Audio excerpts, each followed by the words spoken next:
నగిరి నియోజకవర్గంలో నింద్రా విజయపురంలో జరిగిన ఎంపీపీ ఎన్నికలు చూస్తే ఈ రోజు ప్రజాస్వామ్యం ఎలా కూని అయిందో మరోసారి చూస్తున్నాం. ఎందుకంటే విజయపురంలో 9 ఎంపీటీసీలు ఉంటే 9 వైఎస్ఆర్ సిపివే, అలాగే నింద్రలో 8 ఎంపీటీసీలు ఉంటే 7 వైఎస్ఆర్ సిపివే.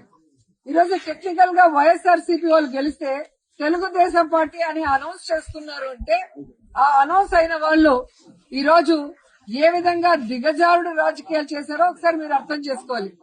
40 ఏళ్లుగా రాజకీయాల్లో ఉన్న వాళ్ళు ఏ రోజు కూడా రాష్ట్ర పదవులు అనుభవించింది లేదు, ముఖ్యమైన పదవులు అనుభవించింది లేదు.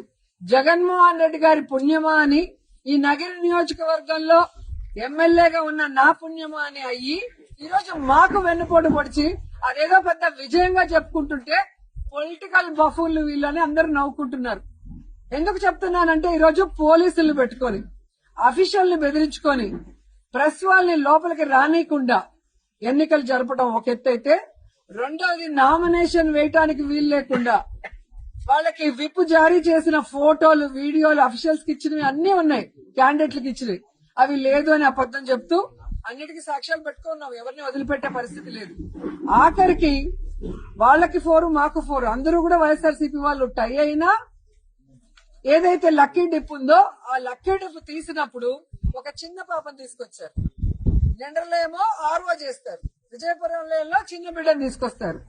సో తీసిన పేరు ఓపెన్ చేస్తే మంజు బాలాజీ అని మా క్యాండిడేట్ ఉంటే లక్ష్మీపతి రాజు అని వాళ్ళు అనౌన్స్ చేస్తారు.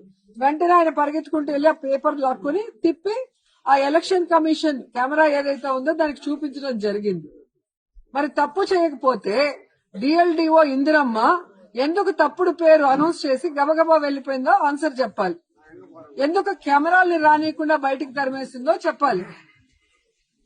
ఎవరిని వదిలిపెట్టే పరిస్థితి లేదు. న్యాయబద్దంగా జరగాల్సిన ఎన్నికని న్యాయబద్దంగా చేయనీయకుండా వెన్నుపోటు రాజకీయాలు చేసి ఈ రోజు వాళ్ళకి అనౌన్స్ చేసి అఫీషియల్స్ అంతా బతికి బయటపడతామంటే అది కుదరదు. ఎందుకంటే డిఎస్పీ నుంచి సిఐ నుంచి ఎక్కడెక్కడో తిరుపతోళ్లు, వడమాలపేటోళ్లు, పుత్తూరోళ్లు రౌడీజం చేసి లోపలికి దూరితే కూడా వేడుక చూస్తున్నారు.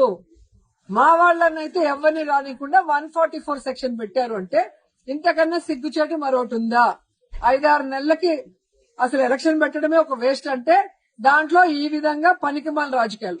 ఈ రోజు ఒక్కటే చెప్తున్నా, కేంద్రంలో విజయపురంలో ఎవడైతే ఎంపీపీగా నెగ్గానని సంకలు గుద్దుకుంటున్నాడో వాళ్ళకు ఓట్లేసిన పనికిమాల ఎదవలకి అందరికీ చెప్తున్నా, మీరు ఒక అమ్మ అబ్బకు పుట్టుంటే మీకు దమ్ముంటే మీరు వైఎస్ఆర్సీపీకి రిజైన్ చేయండి, టీడీపీ తరఫున కంటెస్ట్ చేయండి, జనాల దగ్గర ఓట్లు వేసుకుని గెలిచి అప్పుడు ఎంపీపీగా ఎలక్షన్లు పెట్టి ఆ రోజు నెగ్గితే సెలబ్రేషన్ చేసుకోండి. 12 గంటలకు ఎలక్షన్ జరుగుతుంటే 10 గంటలకు బిర్యానీ, క్రాకర్స్, పూలమాలలు ఎక్కడి నుంచి వస్తాయి? ఏ విధమైన దిగజారు రాజకీయాలు చేయాలన్న ఆలోచన మీకు అఫీషియల్స్ కి పోలీసులు లేకపోతే ఏ విధంగా ఇవన్నీ వచ్చాయో చెప్పండి.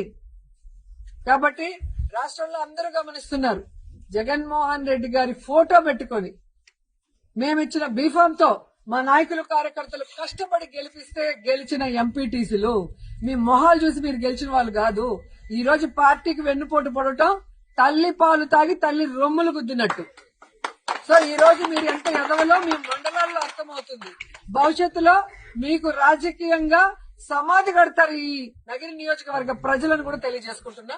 అండ్ జిల్లా నాయకులు వీళ్ళని ఎవరైతే పెంచి పోషించారో వాళ్ళు ఇప్పటికైనా బుద్ధి తెచ్చుకొని ఇలాంటి వాళ్ళకి ఫుల్ స్టాప్ పెట్టాలి. లేకపోతే కష్టపడే నాయకులు ఇంకా అన్యాయం అయిపోతూనే ఉంటారు. జగన్ కోసం, పార్టీ కోసం కష్టపడే వాళ్ళని కాపాడాల్సిన బాధ్యత జిల్లా నాయకులకి, రాష్ట్ర నాయకులకి ఉందని మరోసారి తెలియజేసుకుంటున్నాను. జై జగన్, జగనన్న నాయకత్వం.